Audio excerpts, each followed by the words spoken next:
Hello বন্ধুরা, আমরা অনেকে টেস্টোস্টেরন হরমোন সম্পর্কে শুনেছি। ভুল বললাম কি? টেস্টোস্টেরন, ওকে। কিন্তু আমরা কয়জনেই জানি যে এটি যদি সত্যি সত্যি আমাদের শরীরে সঠিক পরিমাণে প্রবাহ হতে থাকে বা সঠিক পরিমাণে পরিবহন হয়, তাহলে আমরা কেমন ফিল করবো বা কিভাবে বা টের পাবো। তুমি আজকে তোমাদের সাথে 5টি পয়েন্ট শেয়ার করবো, যেগুলো গুগল থেকে এবং চ্যাট জিপিটি থেকে নেওয়া। আর নিজের মতো করে সাজাইছি, বা চ্যাট জিপিটিকে বললো চ্যাট জিপিটি সাজিয়ে দেয়, তো আমি নিজের মতো করে বলবো। তো নাম্বার 1, যদি সত্যি সত্যি টেস্টোস্টেরন তোমার শরীরে ঠিকভাবে প্রবাহ হয়, বাহ্যিক যে পয়েন্ট, বাহ্যিক যে সংকেতগুলো তুমি বুঝতে পারবে তোমার শরীরে, তো এর মধ্যে নাম্বার 1 হচ্ছে শরীর শক্তি বাড়ানো।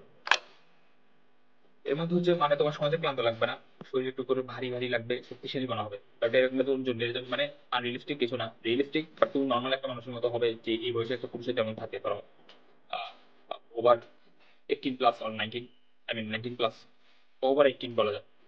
আর পেশিগত দৃঢ়তা বাড়বে, এমনকি যদি জিমে না যাও, মানে ছোটখাটো কয়েকটা ব্যায়াম করলে, কয়েকটা পুশ আপ করলে দেখবা তোমার মনে হবে যে আমার অনেক মাসেল টাসেল একটু ইয়ে হয়েছে বা একটু স্ট্রেট আছে, তো এই ধরনের একটা ব্যাপার কাজ করবে। পয়েন্ট 2, চোখের দৃষ্টি ও মুখের অভিব্যক্তি। চোখে সাহস, ফোকাস আর একরকম একটা জীবন্ত ভাব আসবে। মানে এর মানে এই না যে যখন তোমার টেস্টোস্টেরন লেভেলটা কম থাকবে তখন তুমি চোখে দেখো না বা খুবই কম দেখো, এরকম কোনো ব্যাপার না। ওই যে একটা সজীবতা থাকে না, বা একটা ফোকাসিং যে একটা পাওয়ার, মানে চোখের মাধ্যমে আমরা যখন আই কন্ট্যাক্টিং করি, তখন সে চোখ দেখলে অনেক কিছু বোঝা যায়। তো এই ওই ব্যাপারটা বেড়ে যাবে অবশ্যই। আর মুখে একটা সজীবতা আর আত্মবিশ্বাস ফুটে উঠবে।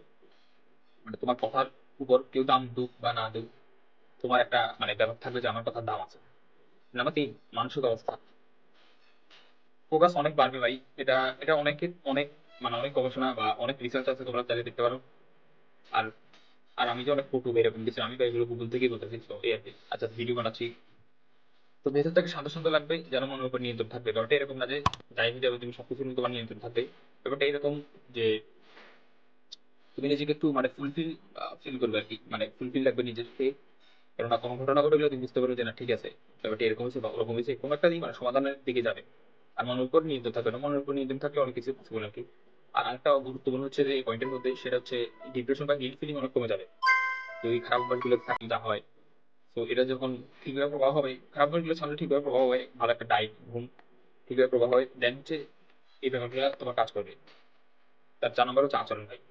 তো এর মধ্যে এই পয়েন্ট 4-এর ভিতরে অন্যতম একটা ব্যাপার হচ্ছে মেয়েদের সামনে ভয় বা হীনমন্যতা থাকবে না। এখন অনেকে ছেলেদের সাথে থাকে, যেমন আমারও, শুধু মেয়েরা, একটু অ্যাডাল্ট বা আঙ্কেল টাইপস যে পুরুষরা ছিল তাদের সাথে আমি মানে অপরিচিত, তাদের সাথে একটু কমই কথা বলতাম, একটু হীনমন্যতা করতাম যে কি না কি বলে। এদের সাথেও এরকম। তো আলহামদুলিল্লাহ আমি এখন মোটামুটি এটা কাটাই উঠছি। 100 ভাগ, মানে 100 ভাগ তো পারি নাই, কিন্তু মোটামুটি কাটাই উঠছি। কথা বলতে বলতে জাস্ট কথা বলবা, দেখবা যেখানে যাবা জাস্ট মানে জাস্ট কথা বলবা। এরকম না যে সবাই তোমার সাথে কথা বলবে, বাট জাস্ট কথা বলবা। তো তুমি নিজে অনুভব করবে যে তুমি নিজে যথেষ্ট। আর নিজের প্রতি সম্মান ও কন্ট্রোল পাবে, মানে তোমার নিজের দাম আছে, তুমি এই ব্যাপারটা বুঝতে পারবে। তো তোমার ইচ্ছাগুলোর দাম আছে, তোমার পছন্দের দাম আছে, এবং তুমি নিজেকে কন্ট্রোল করতে পারবে। বিশেষ করে নিজের কমিটমেন্ট তুমি রাখতে পারবে তখন, ছোট ছোট কমিটমেন্ট এরকম রাখতে পারবে। নাম্বার 5, জীবনের প্রতি আগ্রহ বেড়ে যাবে, যেটা বললাম একটু আগেই। সো এটার মধ্যে ম্যাক্সিমাম ধরনের কথাবার্তা কথাবার্তা, যেমন যে ছোট কাজে উৎসাহ আসবে, যেমন ব্যায়াম, পড়াশোনা, সিনেমা বানানো। আর আগের মতো করে দিনের শেষে খালি মনে হবে না, যেমন ওই খারাপ অভ্যাসগুলো করলে বা ওই ইউনো। সো এই ধরনের যে অভ্যাসগুলো আছে, সেগুলো যখন বাদ দিবে বা সেগুলো যখন তুমি করতে, তখন যেরকম একটা খালি খালি লাগতো, আজকে দিনটা খারাপ গেল, কেমন লাগতেছে, খুব লেজি লেজি লাগে বা এই ধরনের একটা ব্যাপার, তো এই ব্যাপারটা আর লাগবে না। তো এই আর কি 5টি পয়েন্ট, খুবই ছোট। আর কয়েকটা, অবশ্যই কয়েকটা সাইন্টিফিক প্রমাণ স্ক্রিনশট গুগল থেকে দিয়ে দিব এখানে। তো বা মানে ভিডিও আর কি। তো এই আর কি আজকের মতো এই ভিডিও এখানে, আমি জাস্ট চাচ্ছি মানে প্র্যাকটিস করতে ভিডিও বানানো, তো and then শেয়ার করতেছি। So bye bye. তো আজকের মতো ভিডিও এখানে শেষ, আল্লাহ হাফেজ।